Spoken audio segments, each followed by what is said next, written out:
Okay, now we're recording. All right, we've just got everyone going in the chat room right now. And wow, look at all that. We have from all over the place: New Jersey, Monroe, Washington, Edmonton, Maryland, Pennsylvania, Australia. Mel is here from Australia. Oh my gosh. Florida, New York, Ireland. Wow, Hong Kong. We have people from all over the place joining us. Switzerland. Thanks everyone so much for being here. Again, I want to welcome you. I'm Karen Anderson, animal communicator and afterlife specialist. And I'm going to go over just a couple things with you about what we're going to cover today. Thanks all so much for joining me. Let me switch this around here real quick. There we go. And screen share. I'm going to show you just a couple of slides and then we're going to get going here.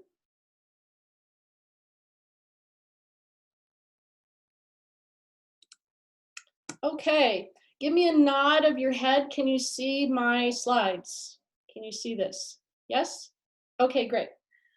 This is a masterclass about everything you've wanted to know about the afterlife of animals, but we're afraid to ask. So I'm going to do my best to get through as many of your questions as I can. One of the biggest questions I get is this one. Is the afterlife real? I get this a lot. I have some people that are true believers. I have some that are complete non-believers, and then I have some that are right in the center.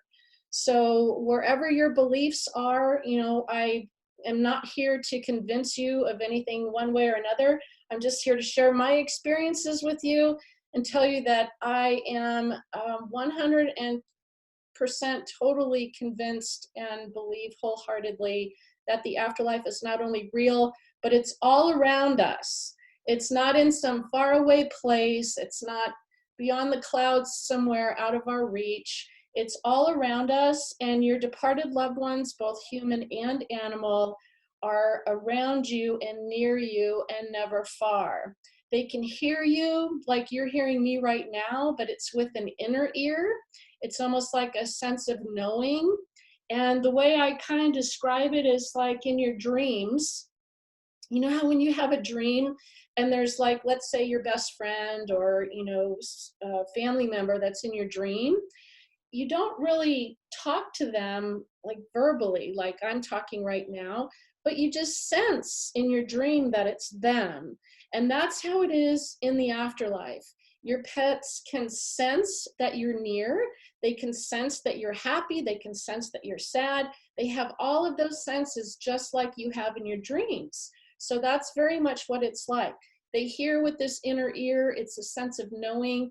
They can really experience your emotions because emotions are so full of energy. So that's why when you're really upset and when you're grieving, your pets can pick up on that and sense that. So it is very, very much, everything's done by thought on the other side. So everything that you're thinking about, everything that runs through your mind, your pets can pick up on all of that information. Okay, I want to tell you just briefly who I am. Many of you know me because of one of my two books, or maybe both of them, The Amazing Afterlife of Animals and Hear All Creatures. And The Amazing Afterlife of Animals is the one where I share actual afterlife messages from my sessions. And some of you that are here on the Zoom today, you have received some of these messages because we've had sessions before. And isn't it just amazing? If you are a client of mine, I want you to, not yet, but I'm going to ask you to go to the chat and just say if yes, it was amazing, the messages that you received during the session. Not yet, because I have to stop sharing my screen. So get ready to do that. And, you know, how do you become an afterlife specialist? I get this. Yeah, you're not dead yet. How can you be an afterlife specialist? Well, here's my journey in a nutshell. I have been conducting animal communication sessions for over 23 years. And in this time, I have met with over 20,000 clients, 20,000 communication sessions. That's a lot. So when you think about how many times I've communicated with an animal, over 20,000 times, I think that categorizes me into somewhat of an expert. If I'm not an expert after that point, I'm in big trouble, right? Also, I was voted #1 best animal communicator in the Reader's Choice Awards. Of course, I've talked about my 2 books that are now #1 bestsellers on the national and international level. I've received 19 literary awards, and I'm also a coach, a mentor, and an advisor to thousands of clients. One of the things I love to do is I love to help my clients follow their passion just like I did, whether it's animal communication or whatever it is that your purpose in life is. I like to help them follow their passion and their goals and their dreams through my coaching programs. So that's what classifies me as an expert. This is what we're going to cover today. The #1 biggest mistake to avoid when a pet dies. I won't get into it right now, but I'm going to share that with you. This is something you really need to know. You really need to hear this. I'm also going to drop a couple of bombshells on you today that just might shock you about what the animals see, hear, and feel from the other side. So be sure to stick around for that. Also, I want to cover the best way to help an aging pet and how to handle the end of life moments. This is really important too, especially those of you who have a pet right now at home that's not doing too well. I will answer any questions you have on how to communicate with animals, how to send or receive a message. I'll take as many of your questions as time allows. And again, at the very end, I will have a special invitation to those who stay with me. And the first thing that I want to do, though, is see where you are in your journey. If you have lost a pet, you will probably fall into one of these 3 main categories. #1 is you're either suffering deeply. Some of you may experience paralyzing pain that completely overwhelms you, and you may even be in a very dark place. Some of us can't sleep, some of us can't eat, some of us can't function. It can really be devastating when we lose a pet. And others of you may be right there in the middle of the road where you're not really in that dark place, but maybe you have experienced just these waves of grief coming over you, and they hit you at sometimes the most inopportune times. It's still very painful when you think about your loss, but you are starting to have moments of lightness, and you're starting to think about happy memories again. You're not focusing just on all the pain that you're experiencing. Most of my clients fall into that #2 category. And then the last category is navigating through your grief. You've kind of reached a point where you have found your new normal, and you're really moving forward on your journey, and you're not dwelling on the pain. You're trying to move past the difficulties of the end of life stages, and you really are trying to find your new way of life. So let me hop back out of here again. Okay, so what I want to know right now is for those of you here on Zoom with us, if you would go to the chat, if you've had a session with me, I want you to put in chat, yes, it was helpful. You can put in there, no, it wasn't helpful. That's okay. But if you have had a session with me, I just want to see how many of you feel that the messages you received from your session were helpful on your journey through grief. Like, how did those messages resonate with you? How did it make you feel? I'm getting, yes, very helpful. Yes, nothing short of awesome, very healing. Yes, it was amazing. There's one here, yes, I read their pigeon named Dave. They have had a pigeon named Dave. Very helpful. Yes, very helpful. Yes, very helpful. Wish we could have another. And Rita wrote, I want a session with you. Reading your book now. Yes, very helpful. You've helped me several times, Tony wrote. When we get these messages from our pets, what does it do to us? It gives us a sense of, number one, we're still connected to them. And even though they're physically gone, they're still with us. They're still around us. Now, how can it be that that many people can hop on and say, yes, this helped me, if there is no such thing as an afterlife? It's impossible. I can't even make up stuff that could satisfy that many people and help them through their grief. This is such a beautiful and amazing experience. If you haven't had a session with me, it's hard. Words don't even really describe it. It's such a sense of peace comes over you. And I always tell my clients that there's always going to be that one message that just like rings so true to you. It'd be like the one thing that like no one else in the world could possibly know. And that's the one message that you needed to hear. The other messages are great, but there's always like one message where you just go, oh my gosh, that was just what I needed to hear. And as a specialist, and with my law enforcement background, investigative techniques, I like to try to find out as many details for you as possible, accurate details.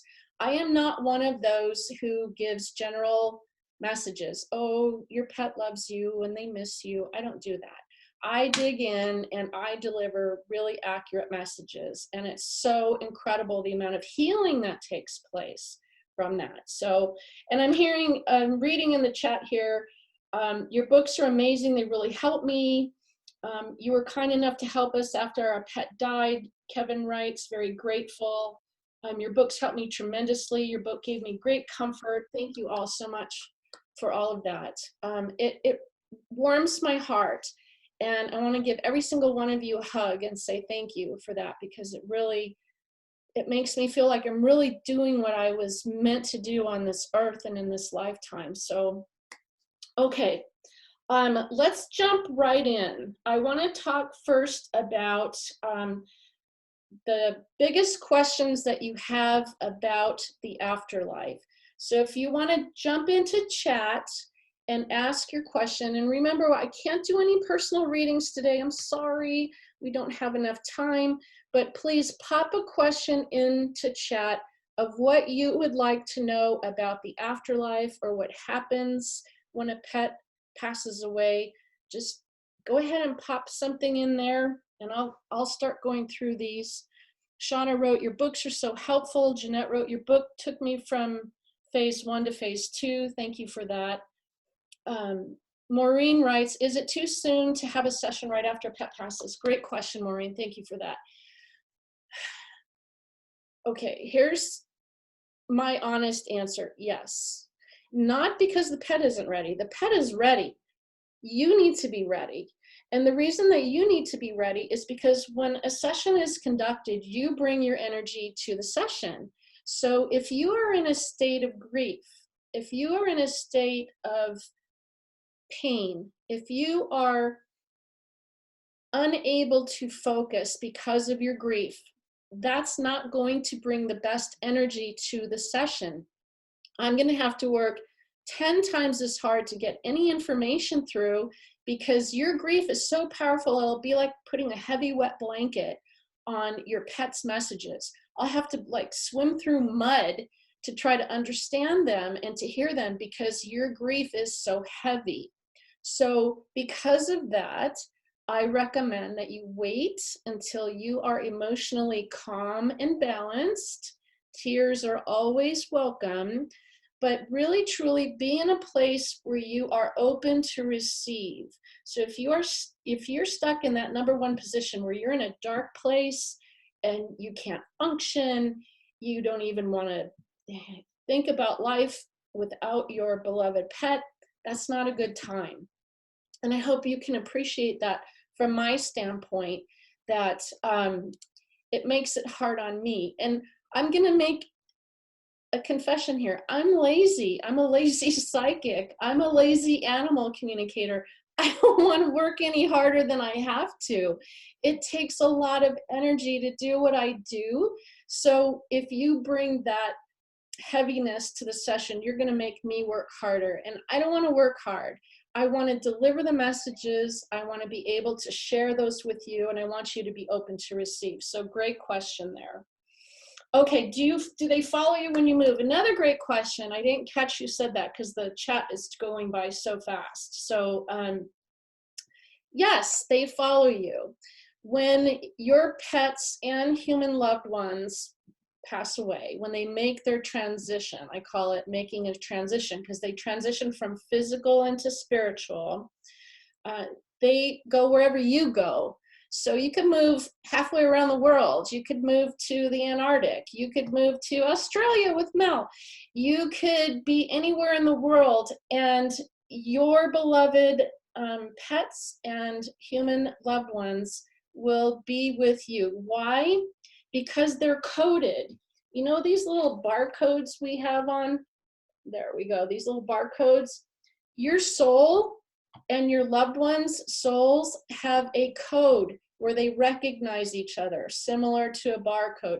So no matter where you are in the world, your loved ones and your departed pets will always be with you. So I had another client write in that they have to move, and their pet comes through a portal through one of their favorite places where they used to hang out in the old house, will they be at the old house hanging out with the new owners, or will they follow their mom and dad? Well, both probably. Your pets can visit their old favorite house if they want to with the new owners there, but they're going to generally be where you are. They love you. They want to be around you. So don't worry if you have to move. Your pets can also be in more than one place at one time. So they can be visiting the old house in their favorite place or chair or sleeping on their favorite bed, but they can also be with you. So just like in your dreams, you know how you can fly and swim underwater without, needing oxygen? You can do anything in your dreams. Your pets can basically do anything they want to do, be in multiple places at one time. Energy is not solid like a human body is. Energy can go off into different segments. So your pets can go anywhere and do anything they want in multiple places at one time. They can be visiting me, which sometimes they do. They can be visiting you. They can be checking in their old haunts. So, and that's another great question there. Okay, let's see here. How do I find my reincarnated pet, Rachel? That's a really tough question to answer. There are so many factors that come into play. If you have a pet that is going to reincarnate, and generally speaking, I have found that not all pets do, not all pets need to come back. Pets are so highly evolved, their souls are so pure, they don't have to come back here like we do as humans to learn lessons and to go through this physical life anymore. But they choose to come back. They can come back if they want to. And it really isn't about you finding them. It's more about you paying attention to the signs when they're ready to return to you, because they will make it very obvious.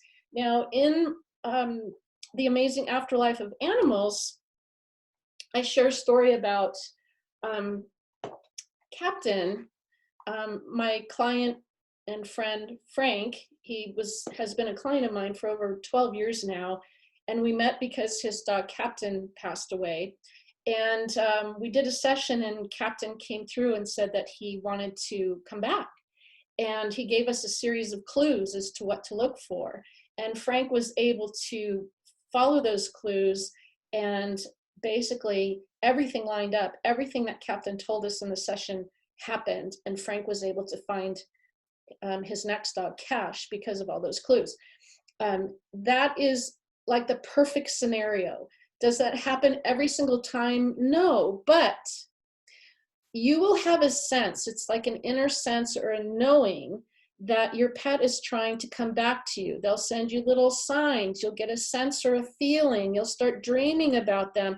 You'll get drawn or pulled in a certain direction to a certain pet, like maybe if you weren't even thinking about getting another pet, all of a sudden you like can't take your mind off of it. So that's how you can tune in and start paying attention.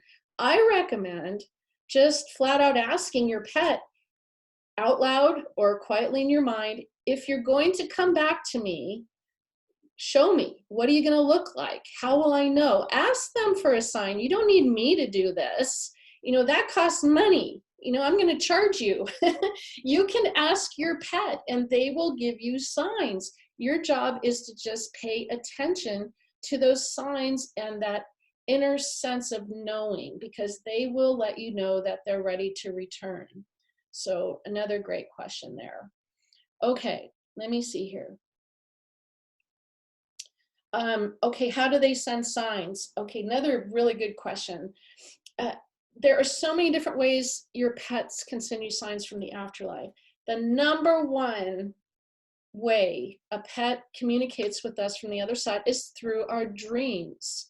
So how many of you, just show me your hands, have had a very vivid dream where your pet has come to you, yes, and you have felt them or sensed them on the bed? Look at all those hands going up. It is all about communicating with you while you are in a relaxed state of mind. So normally when you're going about your daily business, you have too many distractions. You have to make dinner, you have to pick up the kids, you have to drive to work, or whatever it is you have to do, go to the grocery store, this, that, and the other. Well, think about this. How is your pet going to get a message through to you when you are distracted like that? They can't. So they're going to come to you when you are in a relaxed state of mind. So your sleep, your dreams, that's the best way that they come to you. Now, here's the next question. Show me by a raise of hands how many people have felt their pet walk on the bed or felt whiskers on their face. Yep, look at all the hands going up. That's real. I have some clients write to me and say, Karen, is it really real? I felt something on the bed last night, but I don't have another pet. Is it really real? Yes, it's really real. And be excited and be grateful and be thankful and say, do it again, and invite them to do it again. The more you pay attention to those signs, the more that you invite them back in, the more they'll do it. Now, if it freaks you out or creeps you out, then obviously don't. But I have yet to find anyone that doesn't want their pet to visit. I know I love it when mine visit, and it warms my heart. And sometimes those dreams are so vivid. You wake up in the morning, you're actually looking around for them like, oh my God, that was so real. That was so real. So that's also one of the biggest mistakes people make in general, is they discount the sign, or they disregard the message, or they think it's their imagination. So I'm going to ask you to please, please promise me you won't do that. Going forward, I want you to promise that you will always trust that if you get a message from your pet, a sign from your pet or loved one, that you will never discount it again. Can I just get your commitment? Just raise your hand for me and say, I promise, Karen, I will not discount anymore. Don't do that. How would you like it if you went to go visit a friend that you hadn't seen for years and years and years? You go up to their house, you can see them in the window, they're in the kitchen, you go and knock on the door and you're all excited, you're knocking, knocking, knocking as hard as you can, and they ignore you. That wouldn't feel very good. Well, that's how your pets feel when you discount their message. So does that mean they go away from you? Does that mean they get mad at you? No, but they probably won't try so hard to send you a message next time. So just know that it's really important for you to always trust that the message is from them and keep asking them for more. The more you ask for it, the more they'll send it. Which brings me to my next, they're putting I promise in the chat room. Thank you for that, guys. That brings me to my next question here is, who do they hang out with on the other side? And I just saw that go through the chat room. Who are they with? You know, is there like a big group consciousness for dogs, or a big group consciousness for cats or horses or bunnies or parrots or whatever you've lost? Yes, there is. However, I have found that they hang out with your departed human loved ones, your other departed pets, and they are generally in what I call your soul group. So your soul group is everyone that you have been connected with in your lifetime. It doesn't necessarily mean family. Your soul group can include friends, it can include coworkers, it can include maybe a childhood teacher you had. I've even had sessions where the pet comes through with the client's former bus driver when they were in grade school. I mean, you just never know who might be in your soul group. So everyone that you meet in this lifetime, everyone you're connected to, you're the common denominator. So remember that math problem, you know, the common denominator? So here's all your loved ones, and then you're at the very bottom here. You're the common denominator. So your pets are with and can be spending time with everyone that is connected to you in your soul group. So that's another great question there. And are they with them all the time? No. if you, let's say you were given your wings to fly. Let's say I walked up to you and said, here you go, here's a set of wings. You can fly wherever you want. Are you going to just stay in one area? No. You're going to go take off. You're going to go in this direction. You're going to go in that direction. You're going to go over there. You're going to go check out everything around you, because why wouldn't you? Everyone wants to go and explore. So they're going to really investigate the other side. And remember, this is all around you. And let's say wherever you're seated right now, your departed pets are usually in the same area that you are in. So if you're in, I see some of you are in a living room, some of you are sitting outside, some of you are in an office, your pets are right there with you or very close by. So again, not in some faraway place, but right there with you. Now, just because they don't have a physical body anymore, they don't always feel the need to manifest, because manifesting takes a lot of energy.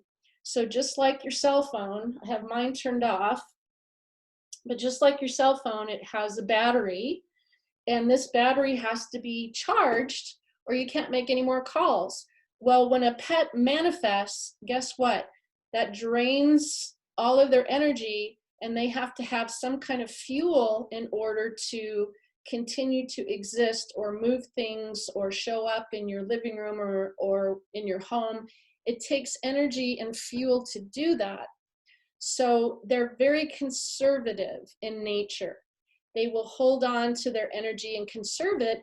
And because they're there with you, they can see you, they can feel you, they can sense you, they don't always feel the need to manifest. That's one of the biggest questions I get is my clients will say, well, I can't feel my pet. You know, how come they're not letting me see them? How come they're not letting me hear them? They don't feel the need to. And not every pet is going to manifest. Some pets are really outgoing in nature, like they're really boisterous in life. Well, guess how they are in the afterlife? They're very boisterous and outgoing in the afterlife. Some pets are very reserved and they are shy, or you know, maybe they're more withdrawn. That pet is going to be the exact same way in the afterlife. They're not going to be the one that's in your face or knocking things off your desk or doing anything crazy. So that's how that works. However they were in life, that's how they are in the afterlife.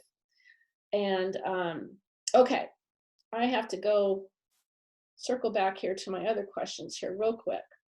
And let me see what do I have for time-wise. Okay, I want to talk about the number one biggest mistake that most people make when their pets pass away. Now, I want you to keep in mind that at certain times this can't be avoided, but the number one biggest mistake they make is to not be there when their animal passes, when their animal transitions. That is the number one biggest mistake that the animals tell me. They need you to be there with them. If you can't be there, I know I missed a couple of mine. I was on business trips or whatever, and I wasn't there for them. You know, that's different. But to have a pet that you have to help them make their transition and to leave them either at the vet or in the room, or to walk out of the room and to leave them with strangers, that's what I'm talking about. Now, I have one client that just wrote to me and she said, Karen, I couldn't do it. I couldn't do it. I just couldn't do it. I was a mess. I was hysterical. I just didn't think that that would be helpful to my pet. I understand. I do. It's really hard. It's like the worst moment of our lives, right? When we have to help a pet transition. So the best thing that you can do is to try to stay as calm as possible and to be there for that pet. It will stress them out if you leave them, and they will try to follow you, or they will look for you, and they will wonder why you aren't there for them in that final moment.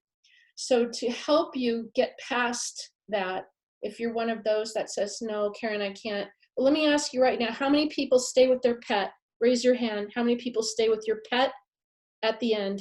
Okay. I know it's really hard. It's awful, but I'm glad to see all the hands going up there. If you're one of those that can't, here's what I want to tell you. Consider how sacred that moment is and how special you are to be able to be there, because that in the animal kingdom is a very vulnerable time for your pet. And usually out in the wild, if you weren't in the picture, they'd go off by themselves and distance themselves and die alone. So the fact that you can be there for them, think of how sacred that moment is. So if you can try to shift your perspective, instead of seeing it as like the worst possible moment in the world, which it is, think of it as how sacred that moment is. I call it the twilight time, the time before they leave their physical body, where they're really kind of on their way out. You know what I mean, right? So really important to remember is please try to be there for your pet. That's the number one biggest mistake that that you can make as a pet parent, is to not be there for your pet. The other thing is, and this was something I had to ease myself into, was to give them permission to leave. That's really hard because we don't want them to. So try to find it in your heart to tell your pet, I love you, but I know you have to go, out loud or quietly in your mind, and give them permission to go, because many pets will hold on and hold on and hold on because they're trying to be there to help you, when really the focus should be about them and what's best for them. And someone just wrote here, I'm always there, but I cannot stop crying. And I think I shouldn't cry. It's okay to cry. You know, it's okay. You know, and here's the bombshell I want to drop on you. You led me right into it here. Here's the big bombshell. Your pets want you to grieve. They want you to grieve. Now, they don't want you to grieve any longer than necessary, but they want you to grieve because they know that grief is normal and it's part of the process, and it means that you're working your way into healing, and they ultimately want you to heal. So your pets want you to grieve. They don't want you to grieve forever. They don't want you to grieve for a lifetime, for 10 years, 20 years. Don't carry that guilt or that grief with you. That's not what they want, but they want you to grieve. It's okay to grieve. Think about this for a minute. How would you feel if you passed away, made your transition, and nobody grieved? And everyone was just like, oh, well, Karen's gone, no big deal. That wouldn't feel very good, would it? You know, someday, when we make our transition, we'll be able to see all of our loved ones grieving, and it'll give us a sense of, wow, they really loved me, and wow, look at all the outpouring of love and all that emotion. It gives us a sense of being loved and being connected and being a part of our soul group and learning and growing on a spiritual level. So grief is absolutely necessary. It's absolutely normal, and you should grieve. And just know that your pets, here's the other bombshell that I want to drop on you. Your pets don't miss you. I know I'm going to get like a million emails from people going, what are you talking about? My pets don't miss me. They don't miss you. They don't grieve when they die. They don't grieve losing you in physical. They don't miss you because they're still with you and around you. So that's one of the big questions I get all the time is, does my pet miss me? You know, are they sad because they passed away? Bombshell, no. They are so filled with love and light and joy. As soon as they leave their body, it's like a rocket launch. It's like you get catapulted into this incredible, exhilarating, and amazing, beautiful space, so filled with love, so filled with light. You can't help but feel happy. So while you're grieving and in misery and in pain, your pet's like having a party on the other side. And this is a big bombshell for a lot of people. They want their pets to be sad or grieve with them or something, but it just doesn't happen. Now, I will tell you what does happen is that when you carry your grief too far or too long, your pets sense that and they start to feel like they are responsible for your sorrow. And that's something else that you need to know is I don't think you want them to feel that way. So just know that, you know, grieve normally, grieve what you need to do, seek help from a counselor. I'm not a grief counselor, and I have a lot of people coming to me saying, Karen, I can't get past my grief. Well, I can only tell you like what I do to help myself get through it. And that might not work for you. You know, I have a farm. I have 20 plus animals here. There's always someone that needs me. There's always somebody that I can focus my energy on. You know, go volunteer at a shelter or, you know, whatever calls to your heart. I can't tell you what you have to do. You know, that's something that you have to find out on your own. But just know that if you carry your grief on too long, your pets will feel and sense that, and it'll make them feel responsible for your pain. And I know I wouldn't want my pets to feel that way. So think about that. Very, very important. Okay, let me see. What am I forgetting here? When your pets are at the end of their life, when you have an aging or ill pet that is coming to the close of your time, be sure that you create a quiet and peaceful place for them to live out their final moments. So honor their wishes and pay attention to their needs, meaning don't keep them here too long. I want to share with you just briefly, and then I'll take some more questions from the chat room, and then I'll share my invitation with you. But I belong to several grief support groups on different social media sites. And the one thing that I see in there over and over that just breaks my heart is that people will keep their pets going too long.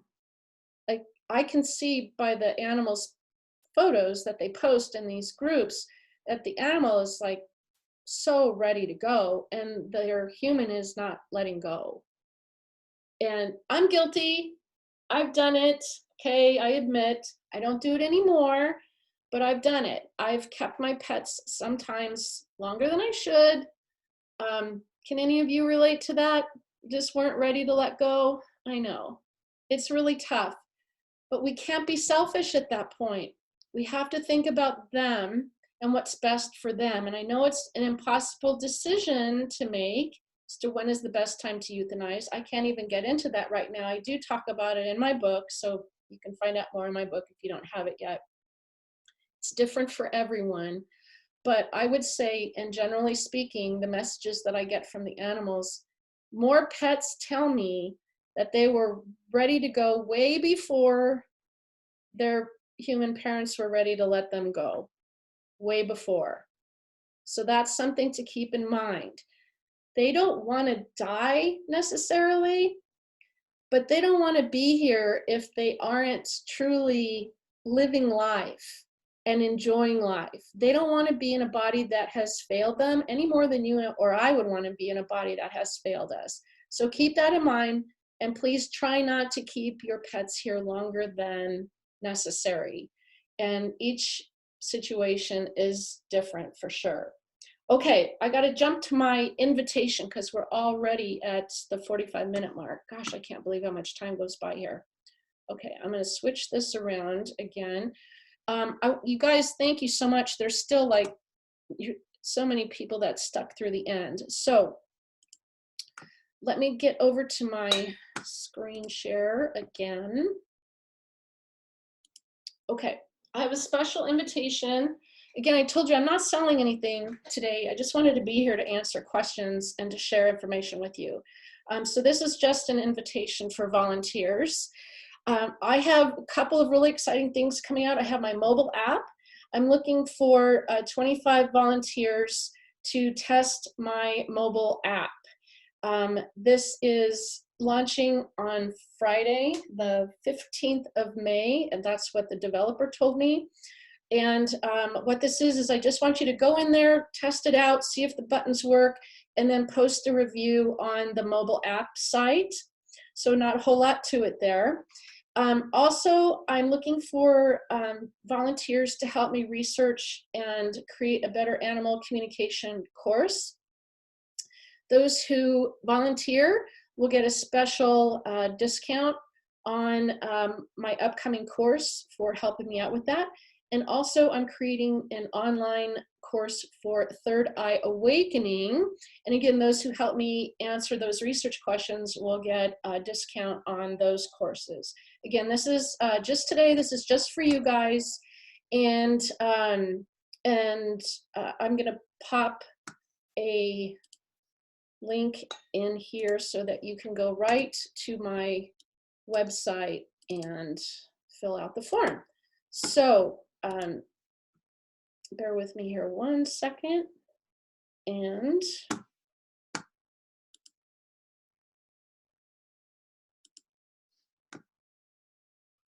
okay.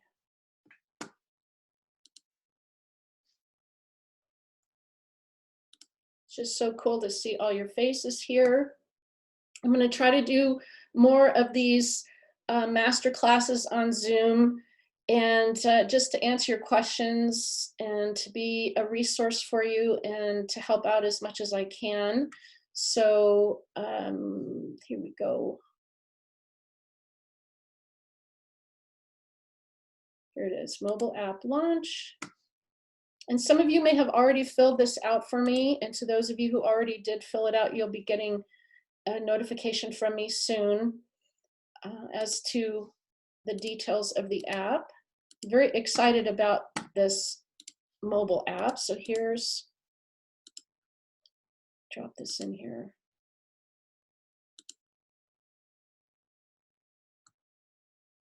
Everyone, okay. So here's the one for the mobile app.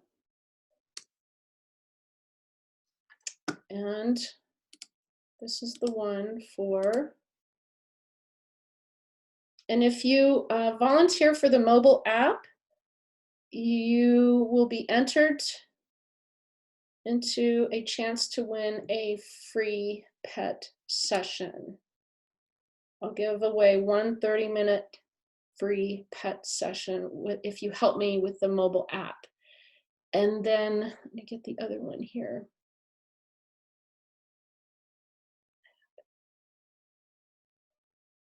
And let's see.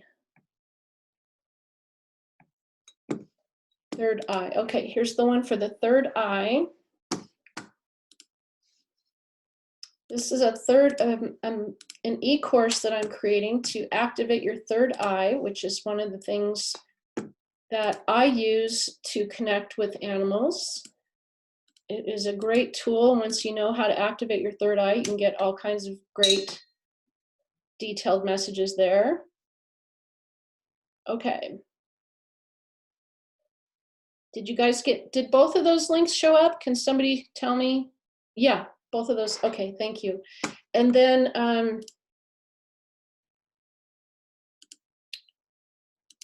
Okay.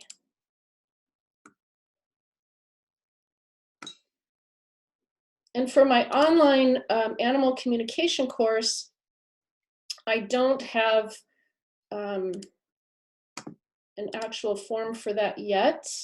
But what you can do is you can just send me an email.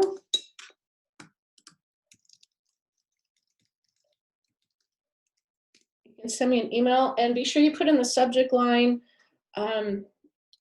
animal communication research, just so I know that you are interested in that. This is, these are gonna be like, it'll be a 15-minute phone call with me. You just have to hop on the phone for 15 minutes. I'm gonna ask you like 5 to 10 questions to help me create these courses.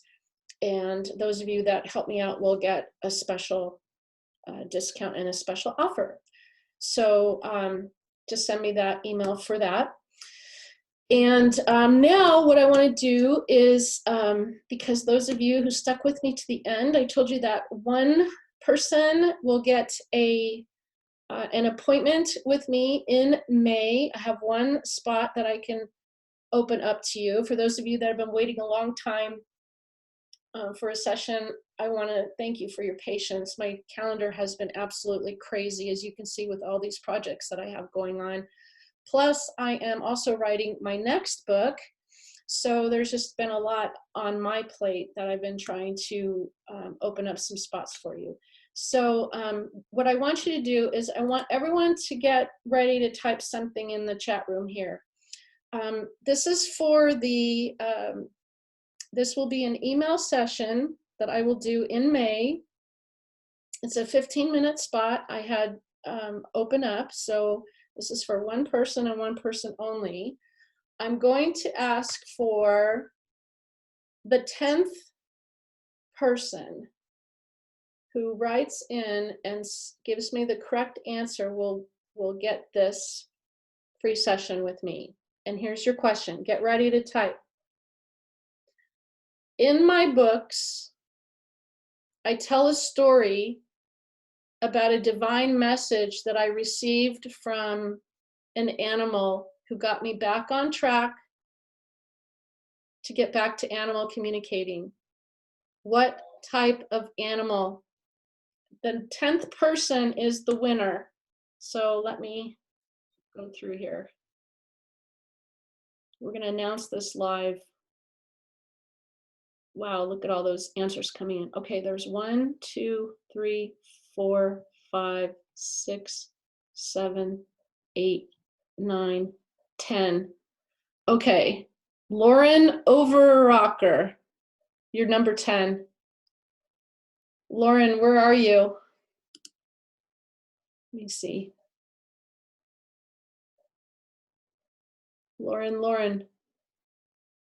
Lauren, you got yourself a free session with me in May. Yay, you.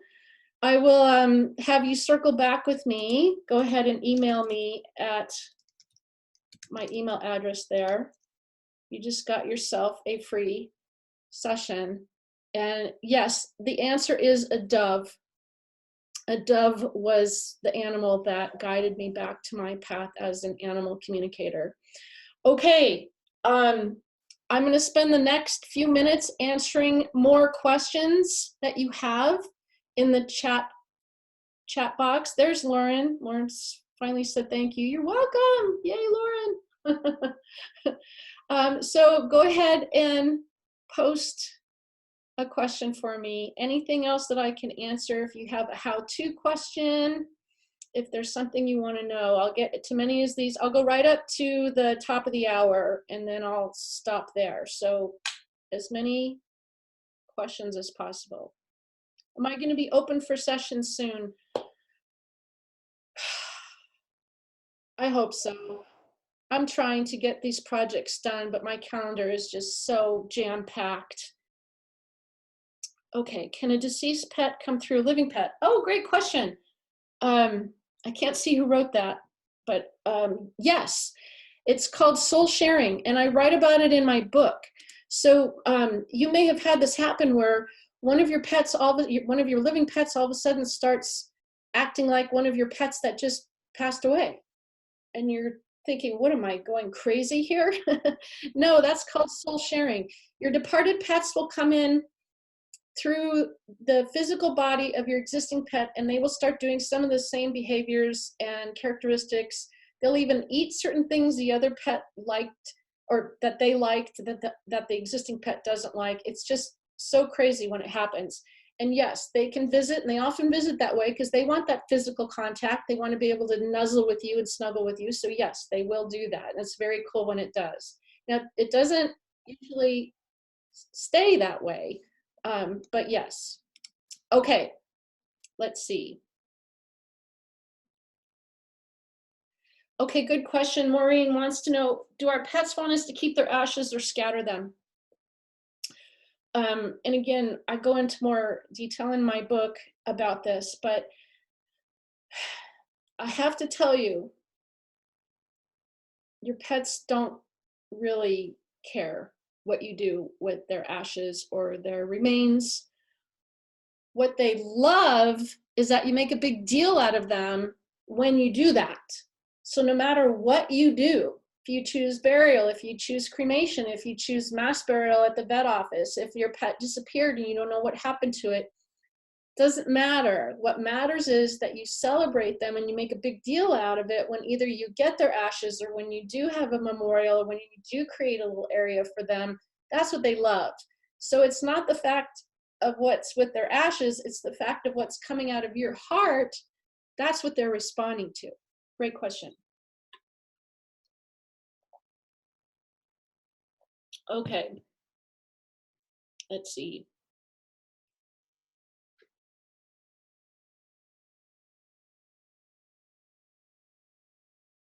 How do I know when I made the right decision to put my pet down?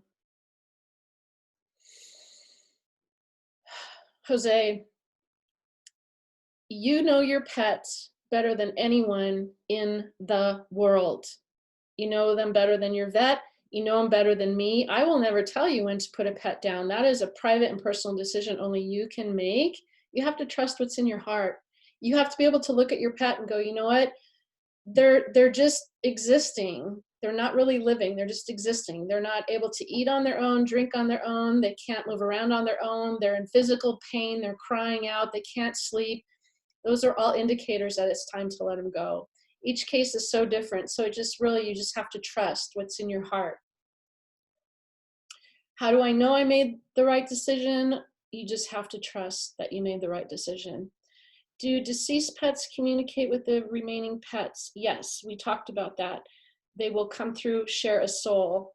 Does your pet miss being with you physically for the day-to-day fun things? No, because they don't miss you because they're there doing those fun things. So there's a totally different thing happens when a pet passes away. They get to enjoy everything. They get to go with you everywhere. They get to be in every situation with you, so they don't miss you. It's different than what we experience here. Okay, let's see. Can a deceased pet be a spirit guide? Jeff, great question. Many years later, great question. Absolutely, positively, they can be a spirit guide, and they often are spirit guides, and they will help us in ways that are sometimes even more profound because there is already a built-in sense of trust.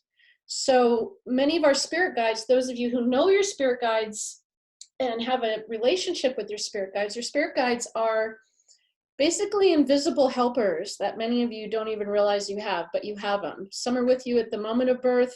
Some come in at different stages of your life. It just kind of changes throughout your life. I work very closely with my spirit guides.